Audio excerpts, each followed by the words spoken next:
जिन पर सबसे ज्यादा भरोसा होता है वही सबसे पहले साथ छोड़ते हैं। जब आप संकट में होते हैं तो कोई साथ नहीं देता। यदि आप दुखी हैं, परेशान हैं, डरे हुए हैं, घबराए हुए हैं, तो बड़े ध्यान से प्रसंग सुनिएगा और समझिएगा इसे कि कौन सही में आपका साथ दे सकता है। हरे कृष्ण दोस्तों, मैं हूं अनुज शर्मा। एक बार एक व्यक्ति था,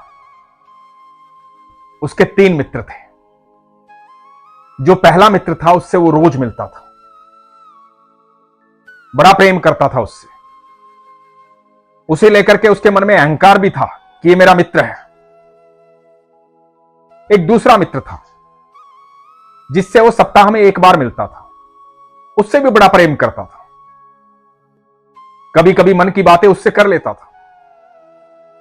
और एक तीसरा मित्र था। जो तीसरा मित्र था उसके पास वो कभी कभी जाता था। कभी कभी जाकर के उसके साथ बैठ गया, उससे मन की बातें कर ली। कभी गया तो ठीक है, कभी नहीं गया तो ठीक है। तो एक बार हुआ यूं कि एक समस्या आन पड़ी। एक मुकदमे में फंस गया वो, बड़ा बुरी तरह से फंस गया। उसके वकील ने कहा कि एक गवाह की आवश्यकता है जो तुम्हारे पक्ष में गवाही दे दे। ऐसा कोई है जो तुम्हारे पक्ष में गवाही दे दे तो उसको ले आओ। वो बोल देगा कि तुम बेकसूर हो और वो इस बात का गवाह है तो अदालत मान जाएगी, तो तुम्हें सजा नहीं मिलेगी, तुम मुक्त हो जाओगे। अब ये व्यक्ति बड़ा परेशान था, मन में तूफान मचा हुआ था, किसे गवाह बनाए। तो ध्यान आया अपने तीनों मित्रों का। पहले मित्र के पास गया जिससे रोज मिलता था, उससे कहा कि मेरे साथ एक घटना घटित हो गई है, कल तुम अदालत में चलोगे मेरे पक्ष में गवाही देने।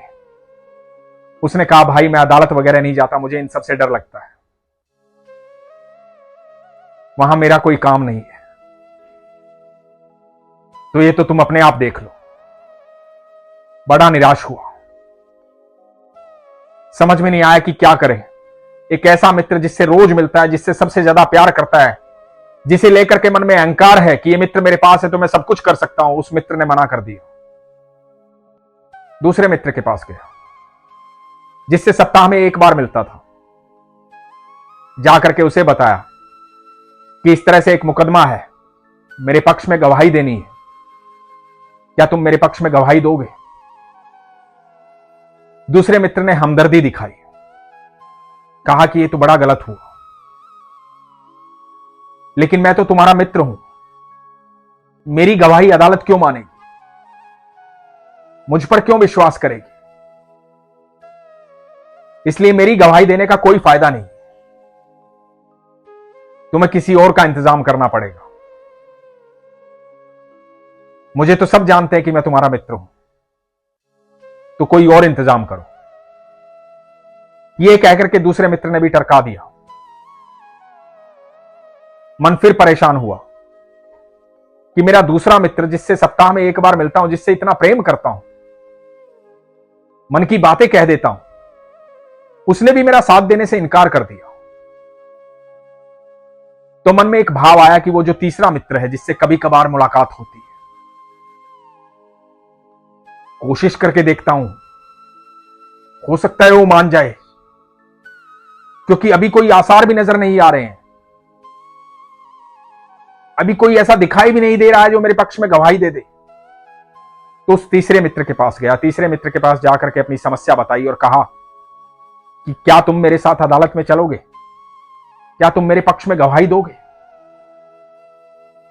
तो तीसरे मित्र ने कहा कि हां, मैं तुम्हारे साथ अदालत में चलूंगा और तुम्हारे पक्ष में गवाही भी दूंगा और तुम्हें इस मुकदमे से बचा भी लूंगा, तुम्हें कोई सजा नहीं होगी, तुम चिंता मत करो मित्र, तुम संकट में मेरे पास आए हो, मुझ पर विश्वास करके आए हो, तुम इसीलिए मेरे पास आए हो क्योंकि तुम्हें मुझ पर विश्वास है कि मैं तुम्हारा साथ दूंगा, तो मैं तुम्हारा विश्वास तोड़ूंगा नहीं। यदि तुम्हें मुझ पर विश्वास नहीं होता तो तुम मेरे पास आते नहीं, अपनी समस्या बताते नहीं, तुमने मुझ पर विश्वास किया और विश्वास करके अपनी समस्या बताई है, तो इस समस्या का निवारण जरूर होगा। मैं तुम्हारे साथ चलूंगा, मैं गवाही दूंगा और मैं तुम्हें इस मुकदमे से मुक्त करवाऊंगा। अब यह व्यक्ति बड़ी आभार भरी निगाहों से अपने उस मित्र को देख रहा था, बार बार धन्यवाद कर रहा था, कह रहा था कि तुमसे सच्चा कोई नहीं है, तुमसे अच्छा कोई नहीं है, तुम ही मेरे सच्चे मित्र हो। इस मुसीबत में तुम मेरे साथ खड़े होने के लिए तैयार हुए हो, तुमसे अच्छा मित्र कोई हो नहीं सकता। दोस्तों, ये 3 मित्र कौन है? पहला मित्र जिससे रोज मिलता था, वो है धन, संपदा, भवन, कार, गाड़ी, बंगला, जिसके लिए जीवन में बहुत कष्ट उठाए, बहुत मेहनत की, जिसका लालच इतना मन में भरा हुआ है, जिसका अहंकार इतना मन में भरा हुआ है कि ये है तो कभी कोई समस्या नहीं आ सकती, सारी समस्याओं का निवारण हो जाएगा। मेरे पास धन है, मेरे पास संपदा है, बड़ी गाड़ी है, बड़ा घर है, इस बात का घमंड लेकर के हमेशा साथ चलता हूं। लेकिन जब मुसीबत आती है तो वो किसी काम नहीं आता, सारा धन धरा रह जाता है। यदि आपके जीवन में दुख आता है तो धन से आप सुख को खरीद नहीं सकते, आपको उस दुख में दुखी रहना पड़ेगा। सुख कहीं बिकता नहीं है, सुकून कहीं बिकता नहीं है, तो धन किसी काम नहीं आएगा। दूसरा मित्र आपके परिवार वाले, भाई बहन, दोस्त, नाते, रिश्तेदार, वो आपके साथ हमदर्दी दिखाएंगे आपके संकट के समय में, आपके दुख के समय में, आपके साथ खड़े रहेंगे, लेकिन आपके दुख को बांट नहीं पाएंगे क्योंकि दुख आपका है। आपके कष्टों को बांट नहीं पाएंगे क्योंकि दुख आपका है, कष्ट आपके हैं, आपका दर्द सिर्फ आपका है, उसका निवारण आपके अलावा कोई कर नहीं पाएगा, कोई परिवार वाला नहीं कर पाएगा। यदि आपको कष्ट आएगा तो आपके मन में सुकून नहीं है तो परिवार आपको सुकून नहीं दे पाएगा।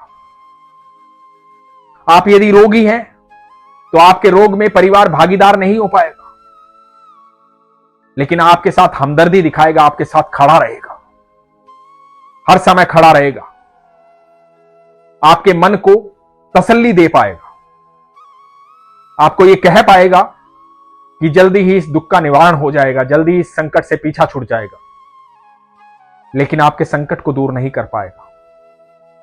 और तीसरा मित्र जिसके पास कभी कभी हम जाते हैं, कभी कभी मन की बात कहते हैं, वो है ईश्वर। वो जो आपकी एक पुकार पर क्षण भर में आपके साथ खड़ा होता है। एक बार ईश्वर के सामने बैठिए, अपना संकट बताइए, अपनी समस्या बताइए, अपना दुख बताइए, बताइए कि प्रभु मुझे आपकी आवश्यकता है, मैं इस संकट में हूं, इस दुनिया में, इस जहान में कोई मेरा साथ नहीं दे रहा है, मैं आपकी शरण में आया हूं, प्रभु आप मेरा साथ दीजिए। बस इतना कहिए और देखिए आपकी हर समस्या का निवारण उसी पल से होना शुरू हो जाएगा, आपका दुख उसी क्षण से दूर भागना शुरू हो जाएगा। क्योंकि दुख की एक खासियत होती है, वो अकेले नहीं आता। दुख जब भी आता है ईश्वर के साथ आता है, ईश्वर को साथ लेकर आता है। अब ये आप पर निर्भर करता है कि आप दुख को ज्यादा देखते हैं या ईश्वर को ज्यादा देखते हैं। आप जिसको ज्यादा देखेंगे, जिसको अपना समझेंगे, वो आपका हो जाएगा। यदि ईश्वर को अपना समझेंगे तो दुख भाग जाएगा, और दुख को अपना समझेंगे तो ईश्वर दिखाई नहीं देंगे, ईश्वर साथ नहीं होंगे। तो ईश्वर आपके साथ हर समय रहते हैं। जब कोई साथ नहीं होता तब भी ईश्वर आपके साथ रहते हैं, और जब सारी दुनिया साथ रहती है तब भी ईश्वर आपके साथ रहते हैं। और ईश्वर यदि आपके साथ रहते हैं तो इस ब्रह्मांड का हर कण आपका सहयोग करने में तत्पर रहता है। आप कितनी बड़ी मुसीबत में हो, ईश्वर आपके इर्द गिर्द ऐसे लोगों को इकट्ठा कर देंगे जो आपकी मदद करने के लिए तत्पर हो जाएंगे, आपकी मदद करना चाहेंगे। आप कितने भी बड़े संकट में हो, यदि आप ईश्वर की शरण में हैं तो आपको उस समय ऐसे लोग मिलेंगे जो आपको संकट से बाहर निकालेंगे, क्योंकि ईश्वर आपके दुश्मन के हृदय में बैठकर भी उसका मन बदल देगा। ईश्वर चाहे तो कुछ भी कर सकते हैं। ईश्वर ही है जो आपको सुकून दे सकते हैं, सुख दे सकते हैं, आपके मन को शांत कर सकते हैं, लेकिन इसके लिए विश्वास की आवश्यकता है। इसीलिए हमेशा कहता हूं, अपने विश्वास को मजबूत रखिए, अपना ख्याल रखिए। हरे कृष्ण।